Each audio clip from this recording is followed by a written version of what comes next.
पहला कत्ल? जी पहला कत्ल। हमने असल बात छुपा ली थी। अब्बा जी की डेथ को एक्सीडेंट जाहिर किया। अंदर ही अंदर हम सब शदीद दबाव का शिकार थे कि ये सब क्या हो रहा है। कुछ भी समझ नहीं आ रहा था। बहुत सोच विचार के बाद मैं एक बार फिर इसे मुख्तलिफ साइकेट्रिस्ट के पास ले गया, मगर कहीं भी इसका कोई वाज़ेह हल नहीं बता रहा था। कोई जहनी दबाव कहता, कोई बाइपोलर कहता, कोई कुछ तो कोई कुछ कह देता।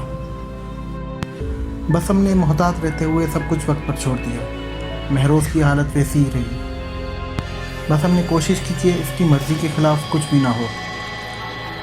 एक दिन मैं ऑफिस में बैठा था जब इसके स्कूल से कॉल आई। मुझे इमरजेंसी में बुलाया गया था।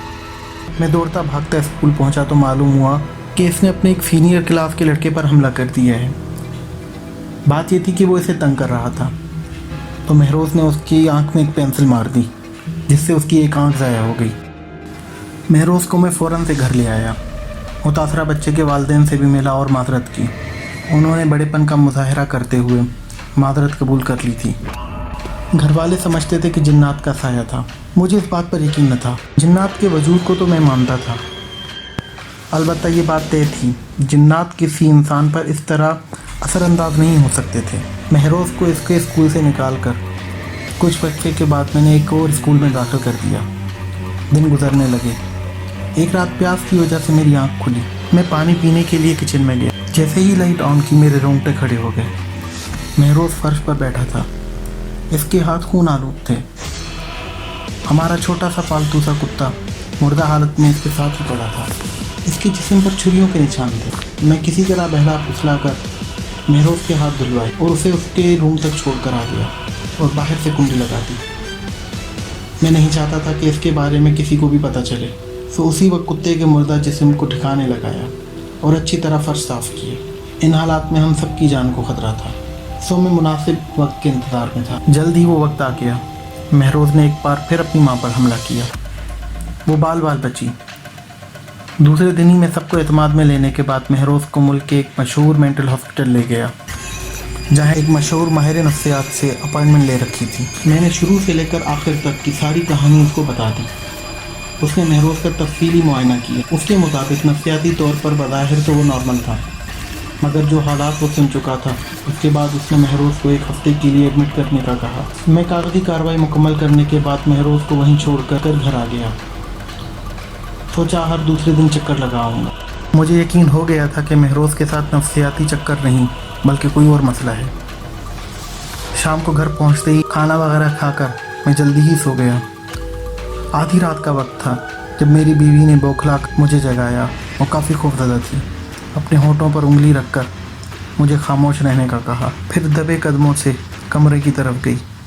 मैं हैरान परेशान इसके पीछे चल दिया। उस रात जो मंजर मेरी आंखों ने देखा वो हर हवाले से नाकाबिल यकीन था। महरोज़, जिसे मैंने मीलों दूर अस्पताल में दाखिल करवाया था, टीवी लाउंज में बैठा टीवी देख रहा था। थोड़ी देर सदमे की हालत में चला गया। फिर बीवी को इशारा किया कि वो चुपचाप कमरे में चली जाए। बाकी रात हम दोनों ने जाग कर गुजारी। सुबह होते ही मैंने अस्पताल फ़ोन किया, मगर फ़ोन मुसलसल बिजी जा रहा था, तो मजबूरन मैं खुद इस तरफ रवाना हो गया। अस्पताल पहुंचा तो अफरा तफरी का आलम था। पुलिस मौजूद थी। अमला सारा बाहर आया हुआ था। मैंने साथ खड़े एक शख्स से पूछा कि क्या हुआ। इसने बताया रात अस्पताल में 2 गार्ड्स को बेरहमी से मार दिया गया है। इनके गले कटे हुए मिले।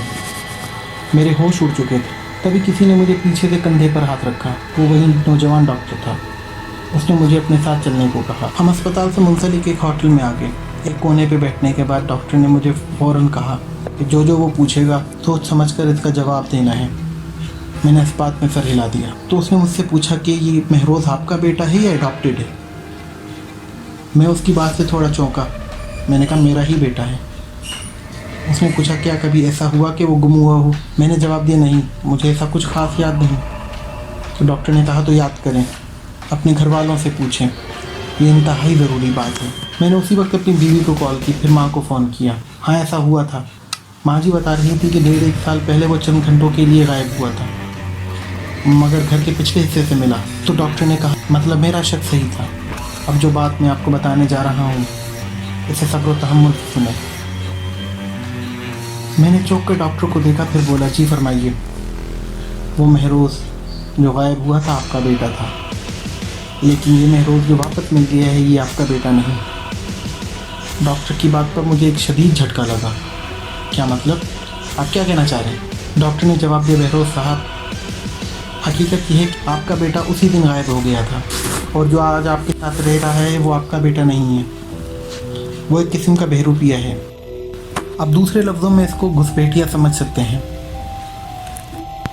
کل جب آپ اسے میرے پاس لے کر آئے تھے، تمام ماجرا سننے کے بعد ہی مجھے شک ہو گیا تھا، اور آج صبح جب مجھے گارڈ کے مرنے کی خبر سنی تب میرا شک یقین میں بدل گیا۔ آپ خود ایمانداری سے بتائیں، کیا آپ کا 8 سال کا بیٹا 2 ہٹے کٹے گارڈ کے گلے کاٹ سکتا ہے؟ میں نے مایوسی کے عالم میں نفی میں گردن ہلا دی۔ تو یہ کیا ہوتا ہے گھسپیٹیا؟ میں نے اداسی میں ڈاکٹر سے پوچھا، تو ڈاکٹر نے جواب دیا، اس کے بارے میں مختلف ممالک میں مختلف روایات ملتی ہیں۔ یہ ایک طرح کی غیر انسانی مخلوق ہے، خیال رہے یہ جنات نہیں، یہ کچھ اور ہی ہے۔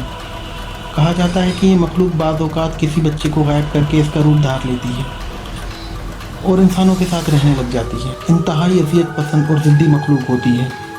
یہ ایک بار جس انسان سے خار کھا لے، پھر جب تک اسے شدید اذیت نہ پہنچائے تب تک یہ چین سے نہیں بیٹھتی۔ ڈاکٹر کی باتوں نے مجھے اندر تک دہلا دیا تھا۔ میں نے پوچھا، چھٹکارا کیسے پائیں؟ میرا سوال سن کر ڈاکٹر تھوڑی دیر چپ رہا، پھر ایک گہری سانس لیتے ہوئے گویا ہوا، نہیں پا سکتے۔ وہ باپ اور آپ کے خاندان سے منسلک ہو چکی ہے۔ مجھے بات کہنی تو نہیں چاہیے، لیکن یوں سمجھیں کہ آپ کو وارن کرنے کے لیے کہہ رہا ہوں۔ اب جب تک آپ کے خاندان کا آخری انسان زندہ ہے تب تک یہ آپ سے منسلک ہے۔